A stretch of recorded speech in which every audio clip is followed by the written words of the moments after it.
से चलेंगे। कौमी असम्बली का इजलास इस वक्त जारी है। शहबाज शरीफ इज़हार ख्याल कर रहे हैं। मंशा और वोटों के मुताबिक एक नई हुकूमत मार्ज वजूद में आई। ना दीवारें फलांगी गई और ना ही कोई गिरफ्तारियां हुई और पाकिस्तान और ये ऐवान और आपकी जो इज्जत और तौकीर है उसमें इजाफा हुआ। जनाब स्पीकर, मैं आज आपके सामने खड़ा हूं और इस मोअज़्ज़ज़ ऐवान इज्जत और तौकीर है उसमें इजाफा हुआ। जनाब स्पीकर, मैं आज आपके सामने खड़ा हूं और इस मोअज़्ज़ज़ ऐवान जो कि तमाम इदारों की मां है,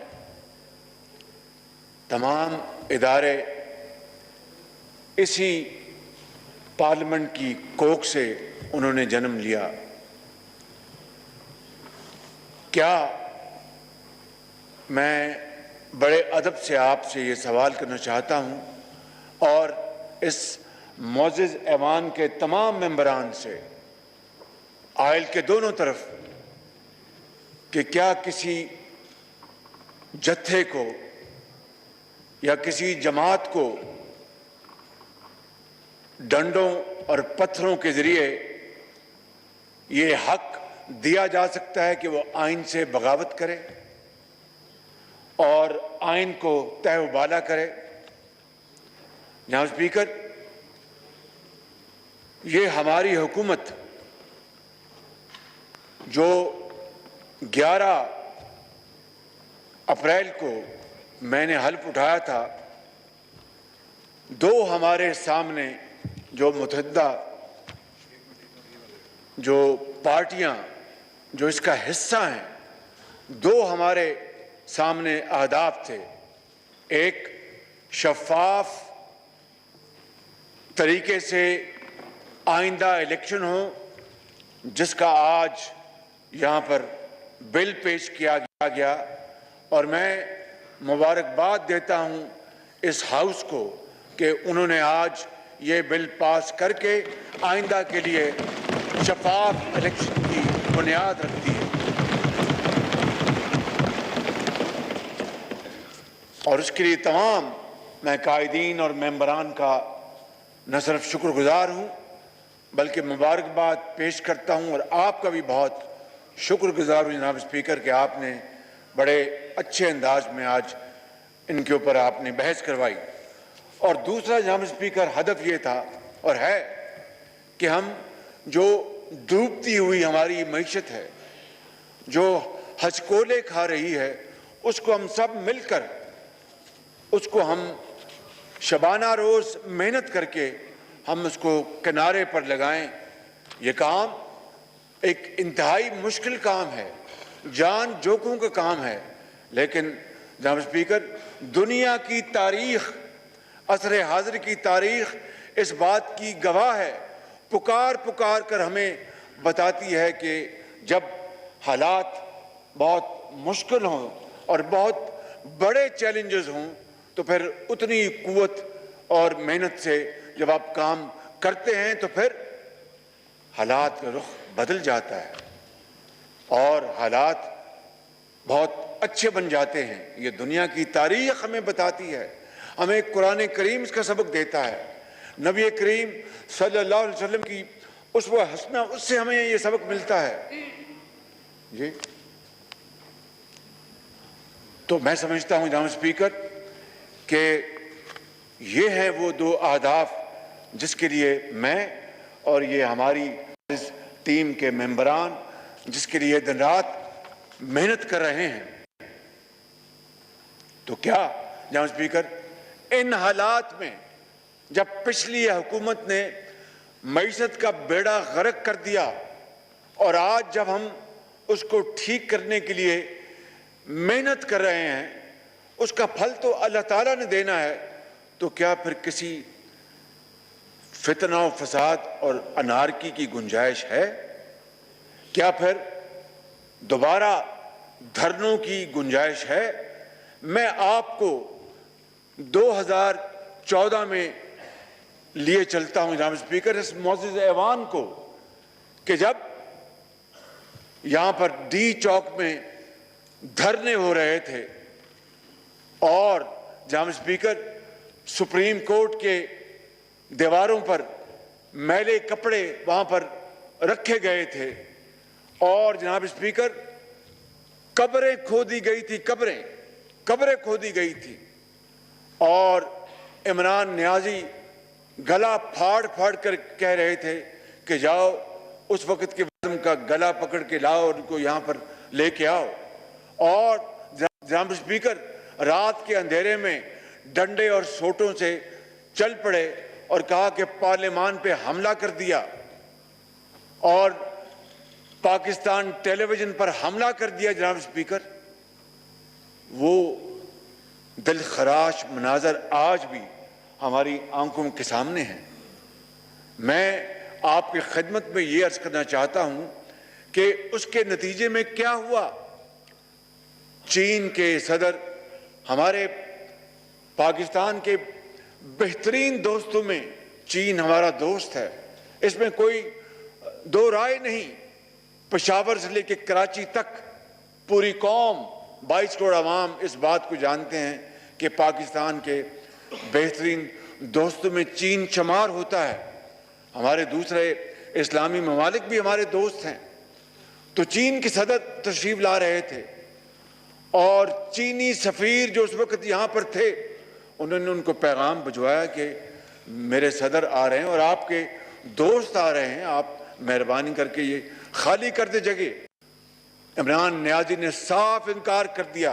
हट धर्मी जिद, क्या खाली वो हट धर्मी और जिद थी? नहीं, वो साजिश थी पाकिस्तान की तरक्की और खुशहाली के खिलाफ, गरीब आदमी के खिलाफ, एक बेवा के खिलाफ, बिजली के जो अंधेरे थे उनको खत्म करने के खिलाफ, खुशहाली और तरक्की के खिलाफ। वो एक साजिश थी जनाब स्पीकर।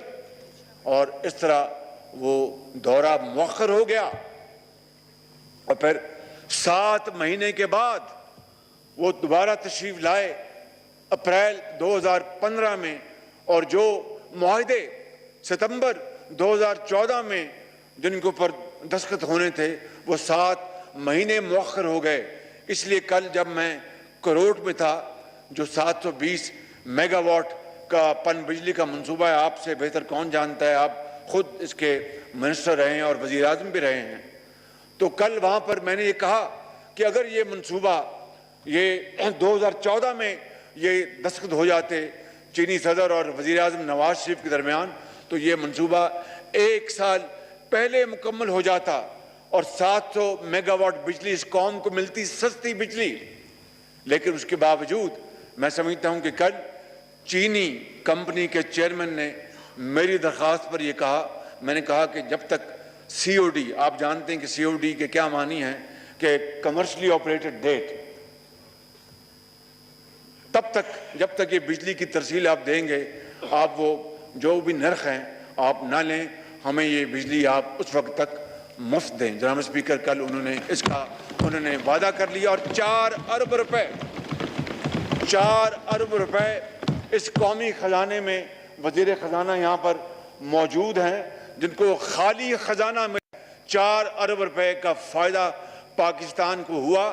और 4 अरब रुपए का क्या मतलब है? इसका मतलब यह है कि आप 4 अरब रुपए का कोई कैंसर का अस्पताल बना लें, कोई 4 यूनिवर्सिटियां बना लें, या फिर बलूचिस्तान के दूर अफ्तादा इलाकों में आप वहाँ पर सोलर का कोई प्लांट लगा लें, या फिर आप गरीब और मोहताजों के लिए आप उनकी दवाई और इलाज का इंतज़ाम करा लें।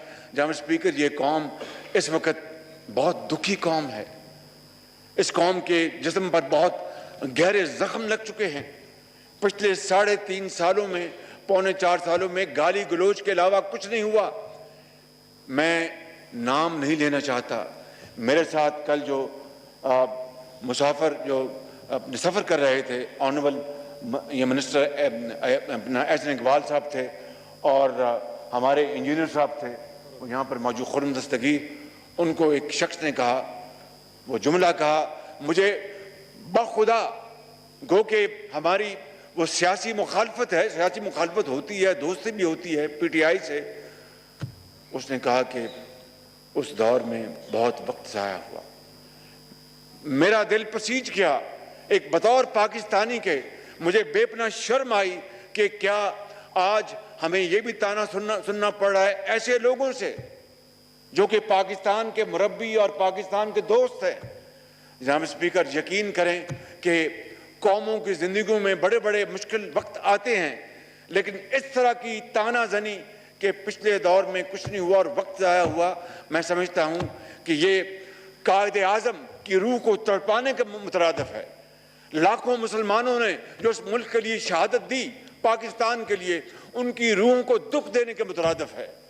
और मैं समझता हूं कि आज अगर हम ये सब मिलकर, यहाँ पर जो मेरे अपना बैठे हैं, हमारे मोहतरम इस तरफ बैठे हैं, पीछे बैठे हैं, मिलकर जब इस कश्ती को दोबारा किनारे पर लगाने की कोशिश कर रहे हैं, तो फिर ये धरने हो गए और फिर जलाओ और घराव की तहरीक का पैगाम दिया गया और खुलेआम कहा गया कि मैं हर तौर डी चौक पहुंचूंगा।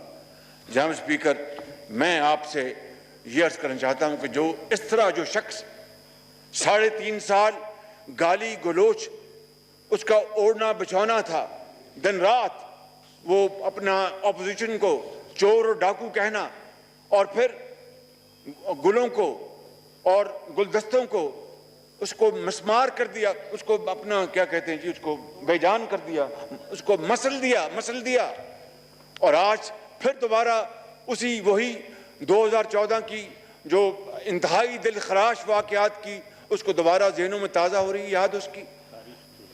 जनाब स्पीकर, ये तारीख को अगर दोबारा दोहरानी दिया गया तो फिर हम फिर हाथ रह जाएंगे और कुछ नहीं बचेगा। वो बड़ा मशहूर है वो, अब पछतावे क्या होवत जब चिड़ियां चुग गई खेवत। जनाब स्पीकर, मैं आपको ये अर्ज करना चाहता हूं कि अदलिया और इदारों को किस तरह बदनाम किया जा रहा है, किस तरह बदनाम किया जा रहा है। जनाब स्पीकर, जब कल एक फैसला आया सुप्रीम कोर्ट का, क्या हम में से किसी ने एक लफ्ज़ भी कहा उनकी शान के खिलाफ या एहतराम को गुस्ताखी की? इनके बारे में मशहूर नहीं, तारीख गवाह है कि खुद कहा कि फलां चीफ जस्टिस मेरा केस सुने तो मैं तैयार हूं, और ये अल्लाह का करना ऐसा हुआ कि वही चीफ जस्टिस जब जिनका उन्होंने नाम लिया था उन्होंने फैसला उनके खिलाफ दिया तो उनके खिलाफ दुश्मन तराजी शुरू कर दी। ये एक वाक़या नहीं, 2 वाक़यात हुए, 2 वाक़यात। ये तारीख गवाह है, मैं कोई आराम कहानी नहीं सुना रहा। और अगर इनके हक में फैसले तो सब अच्छा है, अगर खिलाफ तो फिर इदारों को गालियां, अदालत उज़्मा को गालियां और पाकिस्तान के खिलाफ साजिशें। जनाब स्पीकर, ये ड्रामा कब तक रचाया जाएगा? ये कौम दुखी कौम है, कब तक ये बर्दाश्त करेगी? और कब तक तरक्की और खुशहाली का सफर जो है वो अपना बिल्कुल जाम होकर रह जाएगा? आखिरकार हिंदुस्तान, एक मुझे मिसाल नहीं देनी चाहिए मगर दुखी दिल से दे रहा हूं कि हिंदुस्तान, जनाब स्पीकर, वो जमाना था कि हम पाकिस्तान कई हवालों से उससे आगे थे और कई हवालों से वो हमसे आगे थे। ये कंपटीशन था बिल्कुल। आपको याद है कि 90 की दिहाई में पाकिस्तानी रुपए की कदर हिंदुस्तान के रुपए की कदर से ज्यादा थी। ये इट इज एन इररिफ्यूटेबल एविडेंस, इसको कोई नहीं जुटा सकता। इसी तरीके से जनाब स्पीकर, आप जानते हैं कि 90 की दिहाई में पाकिस्तान की जो मईशत है उसको आजाद किया गया, हिंदुस्तान ने हमें कॉपी किया, उसने हमें कॉपी किया। आज हिंदुस्तान की जो आईटी की जो एक्सपोर्ट है वो तकरीबन 200 अरब डॉलर, और पाकिस्तान की जो आईटी की एक्सपोर्ट है वो सिर्फ 1.5 अरब डॉलर। कहां हमने अपनी इकॉनमी को बिल्कुल आजाद छोड़ा, तमाम कदरें खत्म की, हिंदुस्तान हमें कॉपी करता और फिर मानता भी है। उसके वजीर खजाना ने कहा कि ये फैक्ट है कि पाकिस्तान को का मॉडल हमने कॉपी किया है। जहां स्पीकर आज तक सुनते आए स्कूलों में कि साउथ कोरिया ने पाकिस्तान का जो 5 ईयर प्लान उसको चुराया और वहां पर इम्प्लीमेंट कर दिया। हमारे प्लान लोग चुराएं और इम्प्लीमेंट करें और हम प्लान बना के उसकी तबाही कर दें। ये जनाब स्पीकर, ये संगीन मजाक अब मजीद जारी नहीं रह सकता, इसको ख़त्म होना होगा। और जनाब स्पीकर, हम सियासतदान हैं, सियासतदान मिलकर बात करते हैं, तलखियाँ होती हैं, उसको गुफ्तगू के ज़रिए उसको नेगोशिएट करते हैं, और कभी तल्ख नवाई भी होती है, सब्र और तहम्मुल से बर्दाश्त करते हैं। लेकिन अगर मैं ना मानूं और फिर बंदूक उठा लूं, परसों लाहौर में जो असलहा जो पकड़ा गया था वो किस काम के लिए था? वो इस्लामाबाद आ रहा था और एक सिपाही जो फर्ज की अदायगी में उसने जामे शहादत नोश किया। जनाब स्पीकर, उसके बारे में पीटीआई के सरदार ने क्या कहा? अभी स्पीकर, देखती आंख ने और सुनते कानों ने कभी इस तरह का मंजर नहीं देखा कि एक शख्स in the line of duty वो शहादत कबूल करे, उसके सीने पे गोली लगे और उसके ऊपर तंज की जाए। यहाँ जिक्र ये आज तक कभी नहीं देखा कि इसकी वजह क्या है कि ये माशरे में जो जहर घोला गया है, जो माशरे को तकसीम दर तकसीम किया गया है, और उसको जिस तरह खुली छूट मिली वो हर तरफ जाकर उसने तबाही मचा दी।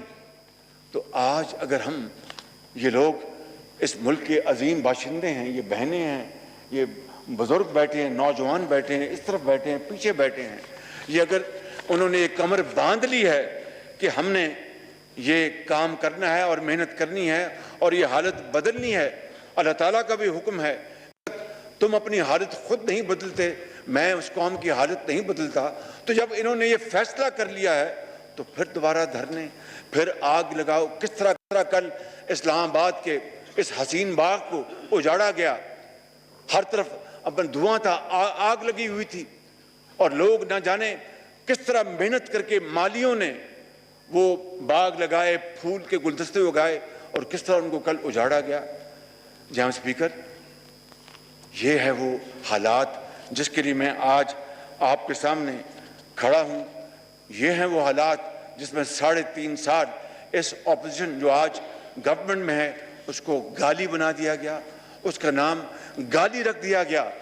तो जनाब स्पीकर, मैं आज ये कहने आया हूँ कि आज इस ऐवान को फैसला करना है, आज आपको फैसला करना है, आज मोहतरम आसिफ जरदारी साहब को फैसला करना है, बिलावल भुट्टो साहब को फैसला करना है, मुझे फैसला करना है, मौलाना असद साहब को फैसला करना है, सरदार अख्तर बेंगल साहब को फैसला करना है,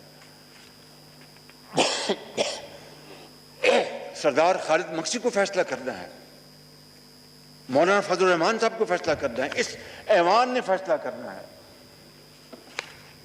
चौधरी सादिक ने फैसला करना है, 22 करोड़ अवाम ने फैसला करना है। क्या हमने फसाद की तरफ जाना? जी, अपना मेरे भाई एमकम के सरबराह खालिद मकबूल सदीकी साहब ने फैसला करना है कि क्या हमने फितने का रास्ता रोकना है या फिर इसकी इजाज़त देनी और पाकिस्तान को अपने हाथों से खुदा न खास्ता तबाह होते देखना है। यहाँ स्पीकर, मैं ये बात कर चुका कि किस तरह 2014 में इस मुल्क के माश को तबाह किया गया। और जनाब स्पीकर, आपको याद होगा कि उस वक़्त भी 2014 में भी वो अफसर और जवान जो अपनी ड्यूटी और अपना फर्ज अदा कर रहे थे उनको किस तरह लहूलुहान किया गया। एक एसपी, आज भी वो दिलखराश मंजर पूरे पाकिस्तान को याद है, इस मौजूद ऐवान को याद है। और 126 दिन डी चौक पर तमाशा लगा रहा और खूनी मार्च के ऐलानात होते रहे। जहाँ स्पीकर, आज फिर उसी खूनी मार्च का इरादा किया गया और जिस तरह जत्थे यहाँ पर इस्लामाबाद लाए गए, मैं समझता हूँ कि इसकी कतन इजाज़त नहीं होनी चाहिए। ऑनरेबल इंटीरियर मिनिस्टर ने ये बात तय थी, मैंने ये कहा था कि कोई लाइव एमुनिशन लेके नहीं आएगा, पुलिस का एहलकार हो या कोई और हो, कोई लाइव एमुनिशन नहीं लेके आएगा। हत्तुल मकदूर हमने कोशिश की कि खुदा ना खास्ता किसी की जान को खतरा ना हो, किसी भी हवाले से, कोई हवाई फायर होता है, कुछ और हो जाता है। और बाकी जो मुहज़्ज़ब माशरों में ऐसे गैर आइनी जो मार्च होते हैं, खूनी मार्च होते हैं, उनको रोकने के लिए जो लॉ इन्फोर्सिंग एजेंसीज हैं, जो भी वो इकदाम लेती हैं एक दायरे में रहकर, उस पूरी दुनिया में होता है। आंसू गैस है, रबर बुलेट्स हैं, कंटेनर्स हैं, वो सारा इंतज़ाम किया गया। मगर उसके बावजूद भी जाम स्पीकर के इस बात के पेश नज़र कि खुदा न खास्ता कोई जानी नुकसान ना हो जाए, हमने बहुत एहतियात बरती। मगर जिस तरह वहाँ से ऐलानात हुए और अटक से ये जत्था आया और वहाँ पर केपी पुलिस के साथ, वज़ीर आला के साथ, जनाब स्पीकर, कभी दुनिया की तारीख में हुआ कि एक सूबा वफाक पर हमला कर दे? कभी आज तक हुआ? और मसल्ला जत्थे हों और भरपूर वहाँ पर नारे लगाए जा रहे हों। जहाँ स्पीकर, एक सूबे की हुकूमत के सरबराह और उनकी पूरी मावनत से वफाक के ऊपर कल हमला किया गया। जहाँ स्पीकर, ये बात किसी मुहज़्ज़ब माशरे में इसकी इजाज़त नहीं दी जा सकती। और बिलियन ट्री के झूठे नारे लगाने वालों ने किस तरह कल दरख्तों को यहाँ पर जड़ों से काटा, पौधों को काटा, उनको मसल दिया गया। जी आग लगाई, जलाया, बिल्कुल ठीक कहा आपने। तो ये है वो सवाल जनाब स्पीकर, जिस तरफ ना सिर्फ मैं आपकी तवज्जो दिलाना चाहता हूँ बड़े अदब से, बल्कि आज इस मुअज़्ज़ज़ पार्लियामेंट को इसका जवाब देना है कि क्या हमने तखरीब की तरफ जाना है या तामीर की तरफ जाना है, पाकिस्तान को बनाना है या खुदा न खास्ता पाकिस्तान को बिगाड़ना है, बेवा और यतीमों के सरों पर दस्ते शफ़क़त रखना है या फिर उनको अल्लाह के सहारे और अवाम के जो अंधे थपेड़े हैं जो इस दुनिया के, उनके हवाले करना है। अल्लाह ताला तो हर एक का मालिक है, लेकिन उसी का हुक्म है कि दानिश से काम लो, हिकमत से काम लो, अकल से काम लो।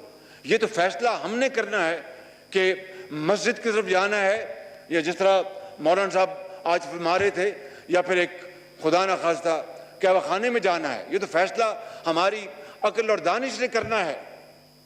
तो क्या हमने तबाही का रास्ता इख्तियार करना है या हमने पाकिस्तान को बनाने का रास्ता इख्तियार करना है? जनाब स्पीकर, मैं इस मौके के ऊपर इस्लामाबाद की police, rangers, FC, traffic police इंतज़ामिया और तमाम उन लोगों को और इदारों को जिन्होंने कल इस गैर आइनी और इन जत्थों को रोकने के लिए और पाकिस्तान के बच्चों और बच्चियों और माँओं और बेटों और बुज़ुर्गों को बचाने के लिए, उनकी इमलाक को बचाने के लिए जो उन्होंने कल फ़राइज़ इंतहाई ईमानदारी से अदा किए, मैं उन सबको अपने इस पूरे ऐवान को तरफ से उनको हदिया तबरीक पेश करता हूँ।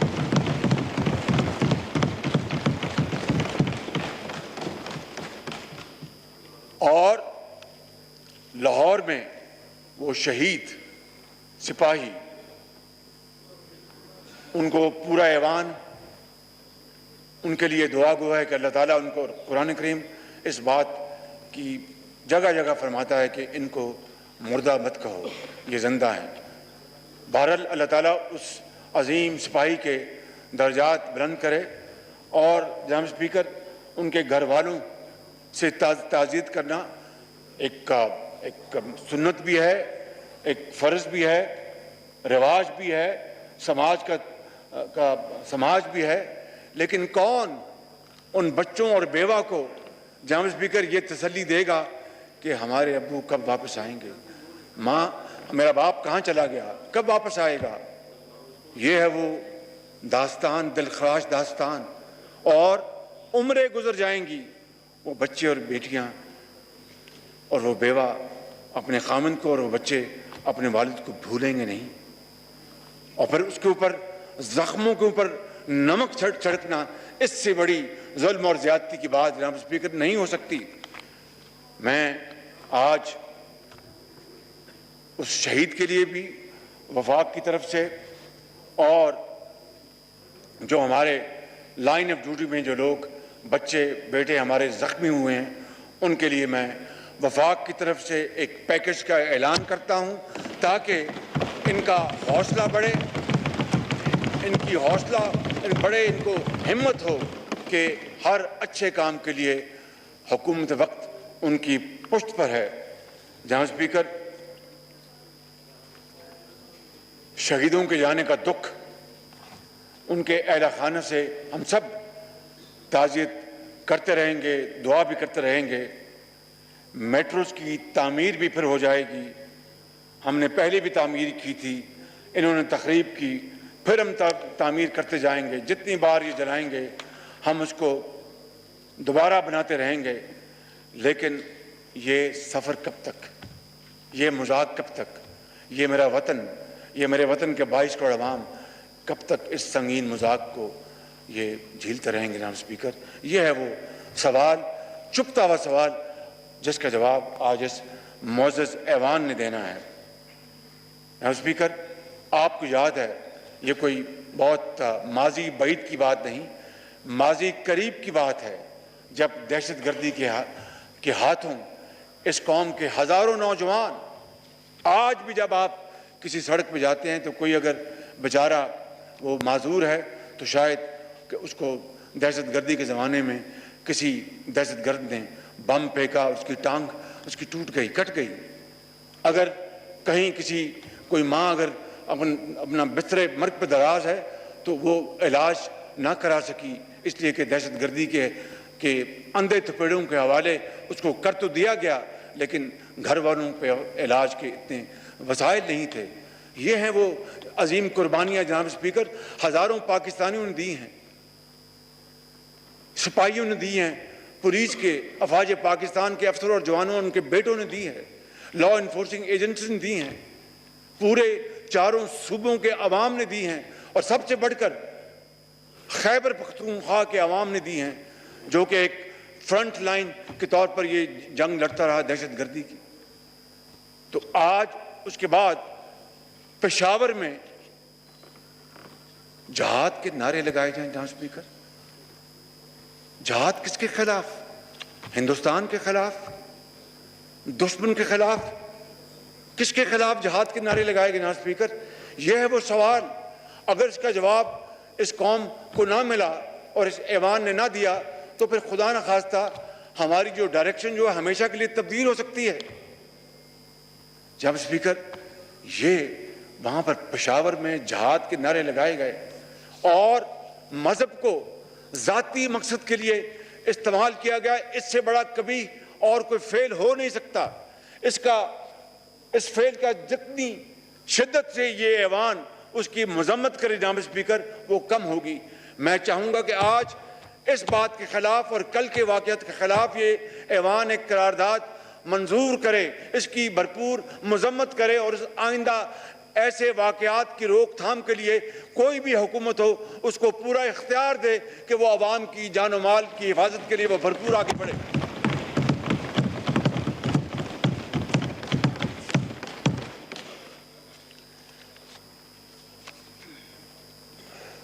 और जनाब स्पीकर,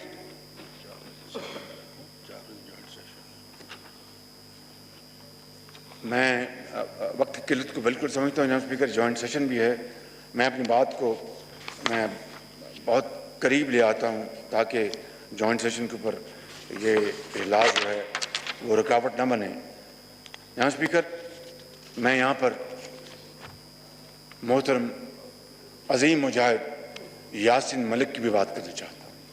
और देखिए, शूमी किस्मत, कल 25 तारीख को यहाँ पर गिराओ जलाओ की तहरीक हो रही थी और इमरान नियाजी हर चीज से बेपरवाह होकर कि किस तरह उसने अपने दौर के आखिरी दिनों में सब्सिडी न होने के बावजूद, वसाइल न होने के बावजूद तेल और पेट्रोल की कीमतें जो आज दुनिया भर में आसमानों से बातें कर रही हैं, उसकी कीमतें कम करके हमारे लिए एक बारूदी सुरंग बिछा गया ताकि जब ये आएंगे तो इनको अगर कीमतें बढ़ानी पड़ेंगी तो मैं 25 तारीख को इसका एक और मैं शोशा छोड़ूंगा कि देखो मैंने तो कीमतें कम की थी और इन्होंने बढ़ा दी। जनाब स्पीकर, सवाल ये पैदा होता है कि इस इमरान नियाजी को ये क्यों तौफीक न हुई कि पिछले 3.5 सालों में किसी गरीब के मुंह में नवाला डाल देता, किसी के लिए दाल सस्ती करता, किसी के लिए आटा सस्ती करता। मैं बिला खौफ तरदीद आपकी खिदमत में अर्ज करना चाहता हूं कि जहां पर अस्पतालों में पाकिस्तान में दवाइयां मुफ्त मिलती थी, इसने बंद कर दी। जहां पर इलाज मुफ्त मिलता था, इसने बंद कर दी। जहां पर एक्सरे फ्री थे, इसने बंद कर दिया। PKLI को तबाह कर दिया। और जनाब स्पीकर, जो हेपेटाइटिस के लाखों मरीज है इस मुल्क में, वहां पर फ्री इलाज था, उसको बंद कर दिया, जिंदगी तंग कर दी। मैं समझता हूं कि इसके बाद भी कोई आपको सबूत चाहिए कि शख्स असल में ये अपने लवादे में पाकिस्तान की खुशहाली और तरक्की का दुश्मन है, उसका साथी नहीं है। ये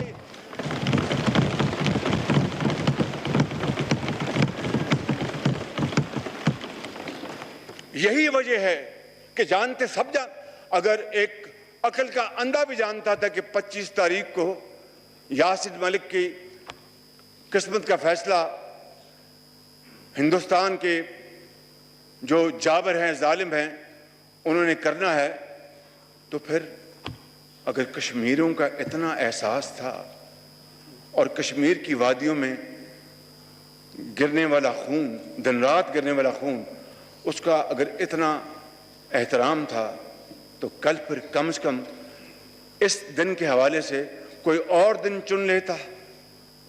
परवाह नहीं थी कश्मीरियों की, सब झूठ, कोई परवाह नहीं थी उनकी, उन शहीदियों की कोई परवाह नहीं थी, कोई परवाह नहीं थी, कोई एहसास है। पत्थर दिल जो शख्स, और मैं ये हकायक पर मबनी बात कर रहा हूं जनाब स्पीकर, मुझे आदत नहीं है कि मैं एग्जेजरेट करूं या खुदा न खास्ता कोई ऐसी बात करूं जिसका मुझे शर्मसारी हो। इंसान है, गलती तो हम सबसे होती है। वो शख्स जो इनकी पार्टी के फाउंडर मेंबर थे, मैं आपको ये मिसाल इसलिए दे रहा हूं कि आप मेरी गुजारिश को करीब से समझ सकें। उनका नाम था हक साहब, क्या नाम था उनका? नईमुल हक। He was one of the founding member of this party. यहाँ स्पीकर, उनका कराची में इंतकाल हो गया, ये उनके जनाजे पे नहीं गए। अगर वक्त नहीं था, मिला गाली गलोच के अलावा, क्योंकि दिन रात गाली गलोच करते थे, वक्त नहीं मिला था तो घर जाकर कहीं फातिहा कह लेते, ये वहाँ नहीं गए।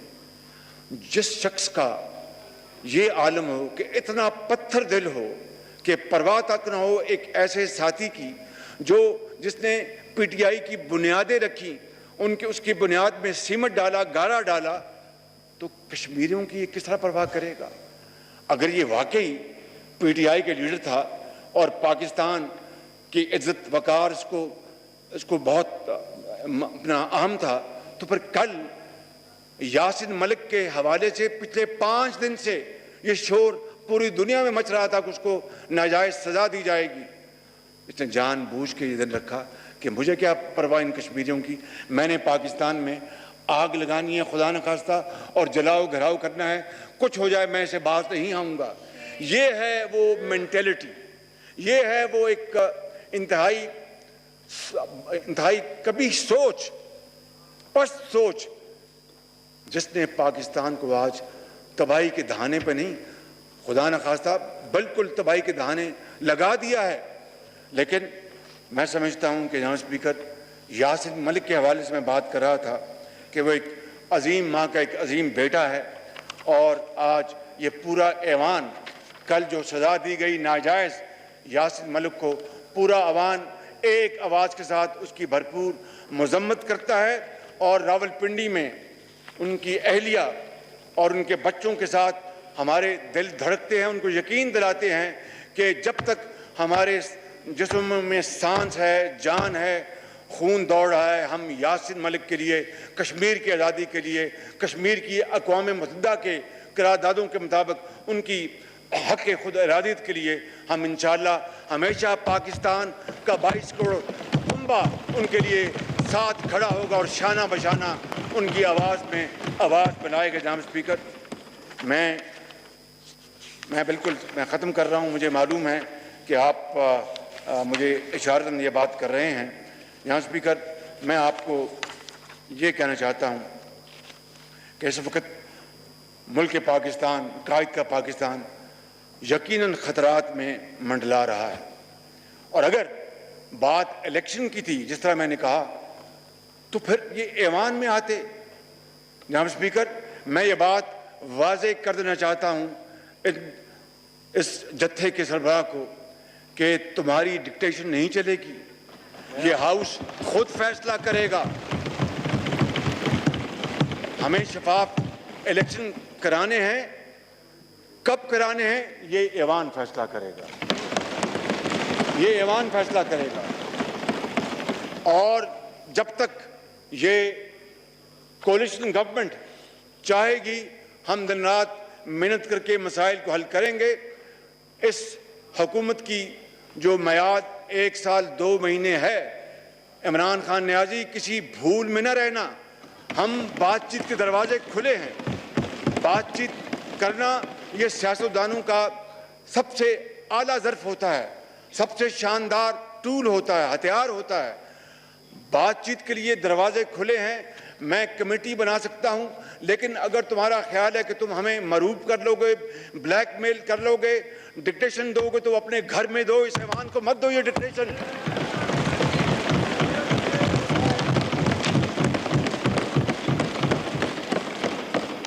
और इंशाअल्लाह जनाब स्पीकर, मैं ये बात डंके की चोट पर कहना चाहता हूँ कि मुश्किलात बहुत हैं, चैलेंजेस बहुत हैं, लेकिन इंशाअल्लाह ये हम पुरज़म हैं। खुदा ताला के फज़ल व करम से हम में हिम्मत है, जान है, हम जान लड़ा देंगे पाकिस्तान को बनाने के लिए। हम अपना खून पसीना बहाएंगे पाकिस्तान को एक अज़मत वाला मुल्क बनाने के लिए। हम हर चीज़ कर गुजरेंगे। हम इत्तेहाद और इत्तेफाक के साथ, मेहनत के साथ पाकिस्तान के 22 करोड़ अवाम को उनका खोया हुआ मुकाम दिलवाएंगे इंशाअल्लाह। और पाकिस्तान को हमेशा अल्लाह ताला सलामत रखेगा। तमन्ना आबरू की है अगर गुलजार हस्ती में, तो कांटों में उलझकर जिंदगी करने की खू कर ले। नहीं ये शाने खुददारी चमन से तोड़कर तुझको कोई दस्तार में रख ले, कोई ज़ेबे गुलो कर ले। और आखिरी शेर अर्ज़ करना चाहता हूँ जो कि आज के इस मौके के लिए इंतहाई रेलिवेंट है, वो ये है क्योंकि मुश्किलात बहुत हैं, चैलेंजेस बहुत हैं। इन अंधेरों में भी मंजिल तक पहुंच सकते हैं हम। जुगनुओं को रास्ता तो याद होना चाहिए। इन अंधेरों में भी मंजिल तक पहुंच सकते हैं हम, जुगनुओं को रास्ता तो याद होना चाहिए। और जुल्म बच्चे जल रहा है, कूचा बाजार में अदल को भी साहिब औलाद होना चाहिए।